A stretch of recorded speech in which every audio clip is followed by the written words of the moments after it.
The European continent is building, brick by brick, the platform from which the last world ruler will emerge. This is not sensationalist speculation, nor modern conspiracy theory. It is the measurable fulfillment of prophecies written more than 2.5 millennia ago. Europe represents the historical continuation of the Roman Empire, that civilization that never completely disappeared since the days when Augustus Caesar consolidated imperial power. The scriptures reveal that a decisive moment will come when that ancient empire will resurge under a completely new configuration. An alliance of 10 nations that will transfer their authority to the Antichrist to establish his planetary government. That moment is approaching rapidly. The European Union functions as tangible evidence. 27 countries have voluntarily ceded significant portions of their national sovereignty to common institutions that make binding decisions for all. This political phenomenon is unprecedented in modern world history. The urgent questions multiply. How close are we to witnessing the revelation of the Antichrist? Under what specific circumstances will those 10 nations consolidate their power and hand it over? What territories will conform that final coalition? Brothers and sisters, this analysis will systematically answer each question while we examine how Europe, without full awareness of its prophetic role, advances inexorably toward its biblical destiny. Many observe that continent with indifference, completely ignoring the spiritual and political dynamics that are developing before our eyes. I urge you to remain until the end of this study, because the discoveries we will share will demonstrate irrefutably that we inhabit the final days that the scriptures anticipated. Before continuing, I would like to mention something important. We have established a new space dedicated exclusively to collective prayer. You can find us on YouTube under the name Sabiduría Oraciones. Each dawn, we gather digitally to intensely seek the divine presence and begin our days strengthened through His unconditional love. If you are going through times of trial, if you confront anxieties or adversities in your lives, I extend this sincere invitation to you. It will be deeply beneficial for your hearts, because nothing surpasses beginning each day in intimate communion with the Lord. Let us begin our analysis. Understanding why Europe functions as a platform for the Antichrist requires an objective examination of the continent as it currently exists. Europe transcends being a collection of countries with a shared past. It represents a multidimensional system, political, cultural, economic, and spiritual, that has entered a phase of recalibration so profound that it astonishingly reflects the prophetic scenario described in the scriptures.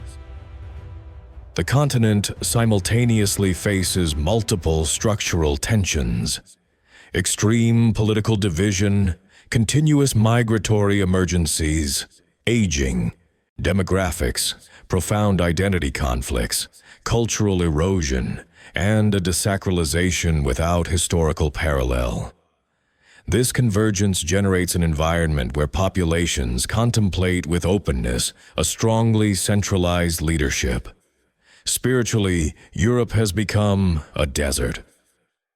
Philip Jenkins observes that Europe has lost its capacity to recognize itself from its Christian foundations.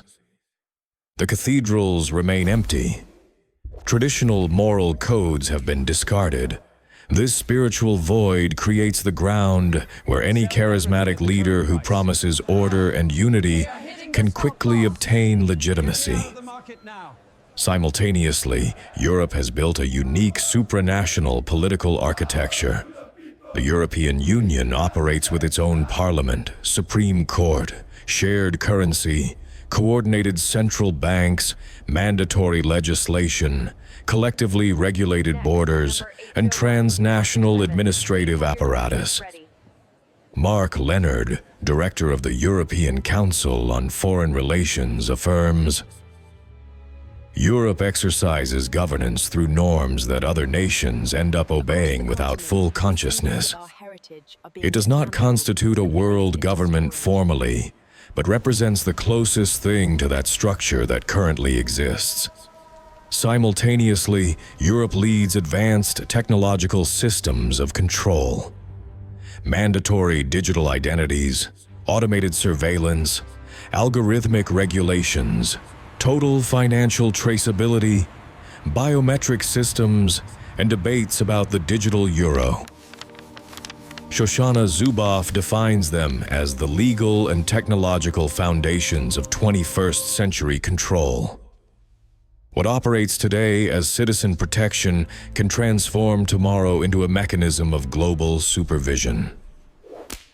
Demographically, accelerated aging combined with reduced births forces the search for continental solutions. David Coleman warns that Europe is entering the historically most critical stage of its modern existence. Economically, the Eurozone sustains an influential currency, unified banking system, and global financial regulations. Thomas Piketty notes, Europe is numerically powerful, but structurally fragile in cohesion. Politically, Europe faces tensions between North and South, East and West, globalists and nationalists. Even Krastev and Jan Zielonka agree. Europe lives through a profound crisis of leadership. The combination of these elements creates the perfect scenario. A technologically advanced continent, spiritually empty, politically divided, economically powerful, culturally fragmented, and administratively centralized. Europe gathers exactly the conditions that would permit the emergence of a leader with continental authority that would expand globally. A leader capable of filling the spiritual void, resolving the identity crisis, imposing order through the supranational structure, using technology as a governance tool, and promising stability. This is precisely what biblical prophecy describes about the Antichrist. A man who will rise from a strong, rational, and organized system, not from absolute chaos. Europe is building that system in real time. That is why, when we affirm that Europe prepares the way for the Antichrist, we are not speaking of a distant scenario. We are speaking of a visible, measurable process analyzed by contemporary experts. Europe, without full understanding of the spiritual implications, advances toward its pre-established prophetic role. If Europe functions today as a platform for the Antichrist, this explanation does not originate in the 21st century, but approximately 2,600 years ago, when Europe did not yet exist as a political force. At that time, the Babylonian Empire dominated the Near East. Within this scenario, according to Daniel chapter 2, King Nebuchadnezzar II experiences a disturbing dream that no wise man can interpret. Then Daniel, a young Hebrew exile, enters the scene. Daniel reveals something extraordinary. The dream is not a private vision, but a complete prophetic map of future history. The king had contemplated a colossal statue of distinct metals. Each section represented an empire that would rule the world. The golden head represented Babylon. The silver chest symbolized Medo-Persia. The bronze belly announced Greece under Alexander the Great. But the most revealing section was the fourth: legs of solid iron and feet of iron mixed with baked clay. Daniel 2:40-43 says, "And the fourth kingdom shall be as strong as iron, inasmuch as iron breaks in pieces and shatters everything. And like iron that crushes, that kingdom will break in pieces and crush all the others. Whereas you saw the feet and toes, partly of potter's clay and partly of iron, The kingdom shall be divided, yet the strength of the iron shall be in it. They will mingle with the seed of men, but they will not adhere to one another, just as iron does not mix with clay. Daniel is prophetically describing an empire that did not yet exist, Rome. In the year 27 before Christ, Rome abandons its republican period when the Senate grants Octavian the title Augustus, the first emperor. The Roman Empire is officially born.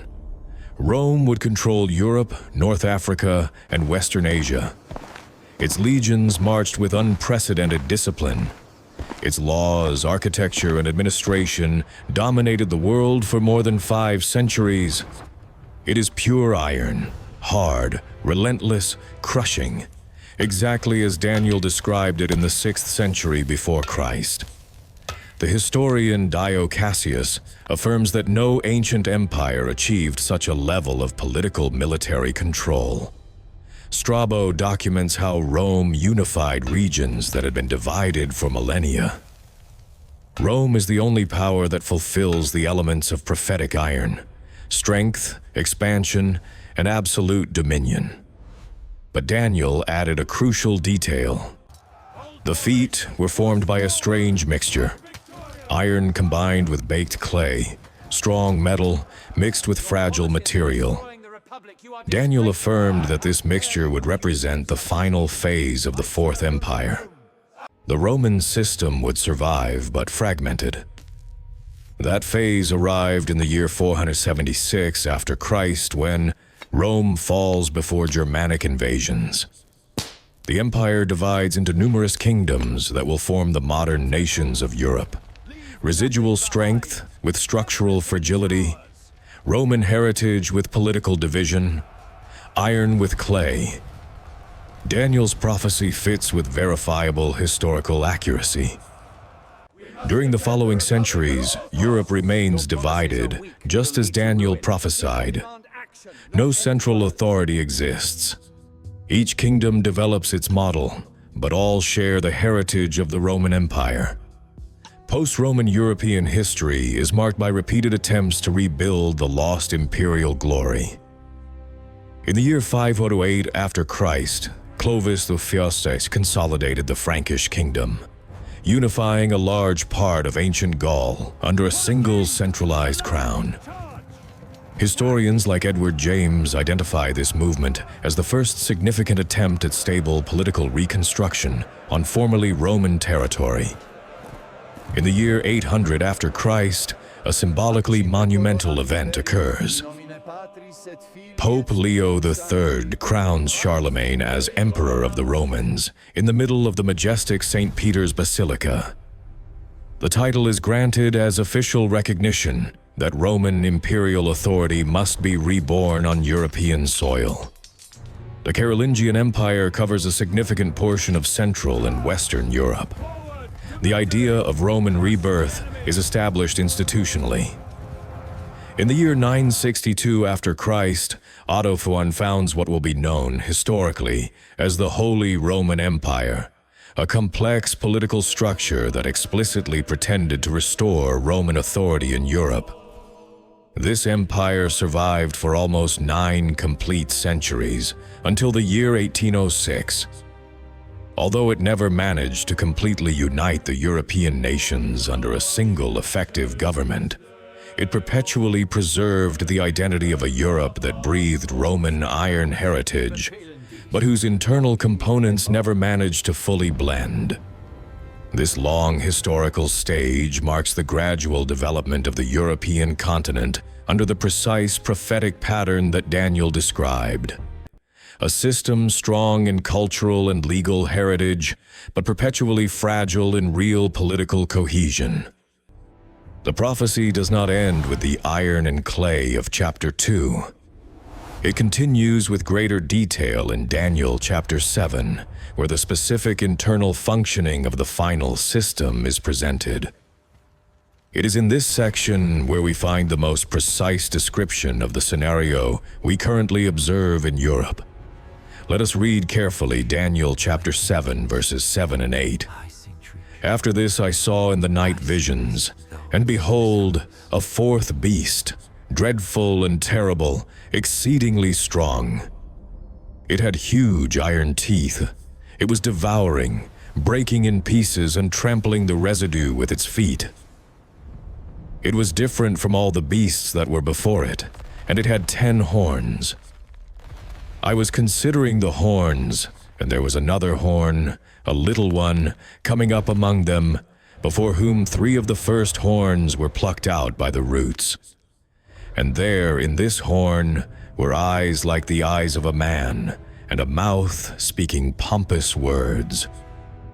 This passage forms an integral part of Daniel's vision of the 4 beasts, which correspond exactly to 4 empires that would dominate the world stage before the coming of the Messiah: Babylon, Medo-Persia, Greece, and Rome. This vision maintains perfect parallelism with Nebuchadnezzar's dream recorded in Daniel chapter 2. The 4th beast that Daniel contemplates represents the Roman Empire. Daniel is observing the same power of iron, but now with a crucial additional detail: a structure composed of multiple simultaneous authorities. The 10 horns prophetically represent 10 kingdoms, 10 governments, or 10 leaders belonging to the same unified political system. Modern Europe fits this description more perfectly than any other political bloc in all documented history. The angelic interpretation is provided directly to Daniel in verse 24. The 10 horns are 10 kings who shall arise from this kingdom, and another shall rise after them. He shall be different from the first ones, and shall subdue 3 kings. The prophetic vision clearly shows that in the end times, 10 nations that historically formed part of the Roman Empire will unite in a cohesive political bloc, and from among those 10 nations, the Antichrist will arise. Much has been speculated about which will be exactly those 10 nations. In the modern era, only one geopolitical entity fits that prophetic model: Europe. After World War II, the continent was left fragmented. Paradoxically, this devastated scenario became the ground for the emergence of a multinational structure that would become the most cohesive bloc on the planet. In 1949, the Council of Europe is born, the first integration platform with 11 countries establishing common cooperation. Over time, it will expand to 46 nations. In 1957, a transcendental event occurs. 6 countries sign the Treaty of Rome, giving birth to the European Economic Community, the first legally binding agreement that unites economies under shared rules. Since the fall of Rome in 476, never before had Europe shared a stable political project. The process advances in 1993 with the Maastricht Treaty. That economic union transforms into a complete political union. The European Union emerges with 27 sovereign states. They are governments that maintain independence but operate under common laws, binding treaties, and coordinated policies. Just what Daniel anticipated: multiple authorities in a single system. In 1999, 11 countries adopt a single currency. The European Central Bank assumes monetary control. Today, 19 nations have renounced their historic currencies to submit to a centralized financial policy. First time in modern history that such a diverse region shares a single economic authority. Integration deepens in 2009 with the Treaty of Lisbon, which redefines the balance of European power and creates new figures of continental leadership. In practice, the European system operates with an extraordinarily complex network: national presidents, President of the European Council, Commission authorities, Parliament leaders, Foreign Affairs ministers, Central Bank governors, Eurogroup presidents, Continental commissioners, and national authorities with shared competencies. An intricate network of distributed power. A model surprisingly similar to Daniel's 10 horns. 10 authorities, 10 domains. One single system. Daniel chapter 7 shows that these horns do not remain static. The prophet declares, "I was considering the horns, and there was another horn, a little one coming up among them." This detail reveals something fundamental. The new leader does not arise from outside, but from within the same multinational framework. He does not emerge from Asia, Africa, or America. He arises within the European bloc, among its governments. Only Europe currently possesses a structure where new leadership can emerge from within an already established multinational framework. The prophecy continues, before whom 3 of the first horns were plucked out by the roots. This describes dramatic internal restructuring. 3 authorities are displaced. 3 leaderships, institutions, or governments lose their position and are absorbed or replaced. Within the European Union, this is possible. Its treaties permit suspending the voting rights of states, intervening in governments, merging or abolishing institutions, redistributing authority, and modifying leaderships through supranational votes. Europe legally possesses the capacity to overthrow 3 authorities to reorganize its structure. This coincides with the action of the little horn. A leader who emerges within the system ascends to power and restructures the coalition by overthrowing 3 previous entities. Today, no other region possesses a political architecture that comes so close to the prophetic model. It is exactly what Daniel contemplated, a final power of multiple governments in a single system. At the end of the 1st century, on the island of Patmos, John receives a revelation. It is approximately the year 95 AD, and the Roman Empire dominates the world. But what John contemplates belongs to the end times. Revelation 13:1 says, "Then I stood on the sand of the sea, and I saw a beast rising up out of the sea, having 7 heads and 10 horns, and on his horns 10 crowns, and on his heads a blasphemous name." 10 horns. 10 authorities, 10 powers in a single structure. John contemplates the same system that Daniel described 5 centuries earlier. 2 prophets, separated by 600 years, observe the same model. Multinational structure, shared power platform. In the 21st century, only one continent reflects that design: Europe.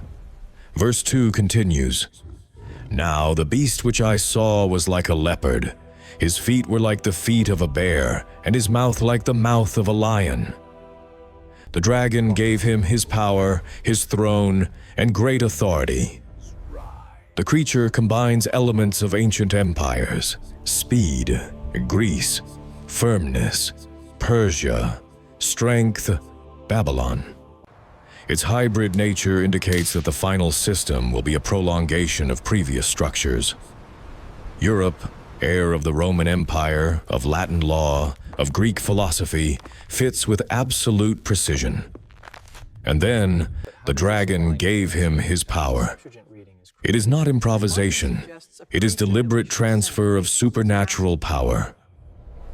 Dr. John F. Walvoord, respected conservative theologian, writes that the little horn of Daniel and the beast of Revelation represent the same world leader who will arise from a European confederation.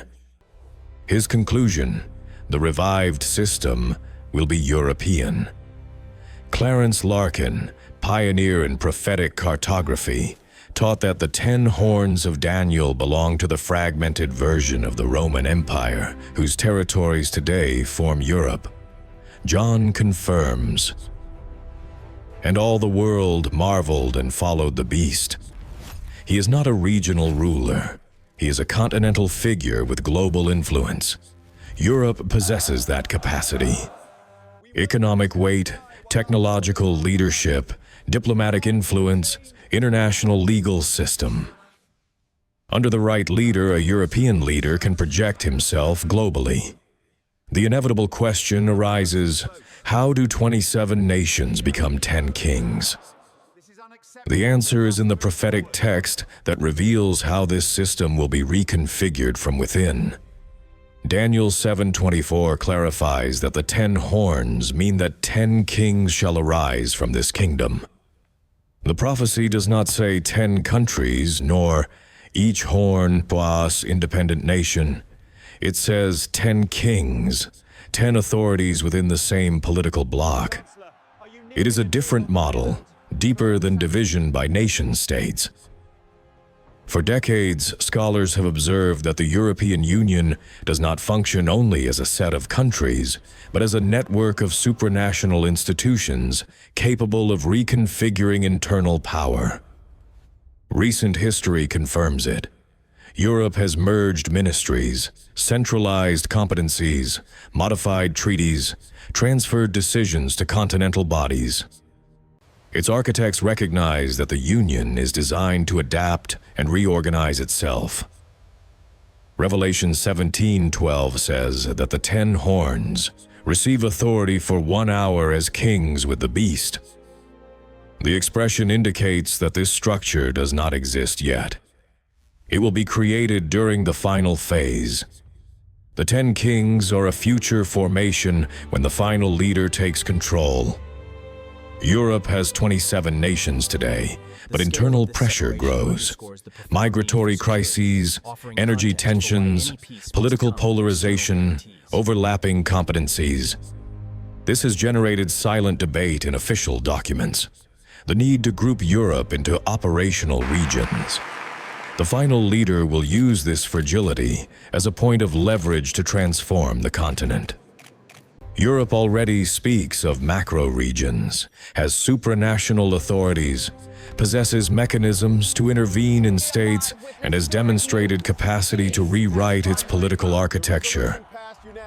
When Europe completes its restructuring and the final leader arises, the most critical moment will be activated.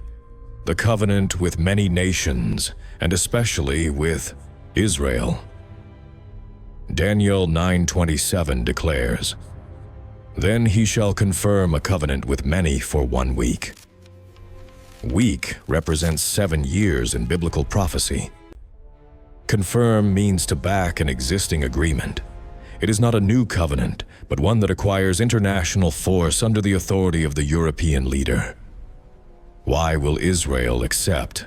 Because it has lived under constant threats since 1948. It needs international guarantees. It requires a strong mediator. Europe fulfills those requirements. Economic weight, diplomatic influence, historical presence in the Arab-Israeli conflict, participation in peace processes since the 1990s. The little horn will offer what no one else can. Guaranteed security backed by an entire continent. When that covenant is signed, the world will celebrate it as the most important agreement of the century. But it will be temporary. The same passage reveals, "But in the middle of the week, he shall bring an end to sacrifice and offering." In the middle of the period, after 3.5 years, the leader will break the covenant that he himself guaranteed. Eschatologists like John Walvoord and Clarence Larkin consider it the exact point where the most critical moment of the Great Tribulation begins, the darkest period of human history. Brothers and sisters observing what is happening in Europe, with its crises multiplying, tensions intensifying, fragmentation deepening, and perpetual search for unity that never consolidates. We cannot help but reflect on how the world approaches scenarios that the Bible warned about millennia ago. But we do not share this to live paralyzed by fear. We share it to remain spiritually awake, doctrinally firm, and with our gaze set on God, understanding that no human system will bring true, lasting peace. True peace, the peace that surpasses all understanding, is only found in Jesus Christ, the Prince of Peace. I thank you deeply for accompanying us until the end. I invite you to share this teaching so that more people may be edified and reflect on the Word of God. We will meet in the next study, and may the peace of the Lord remain with you and with all your family today and always. May God bless you abundantly.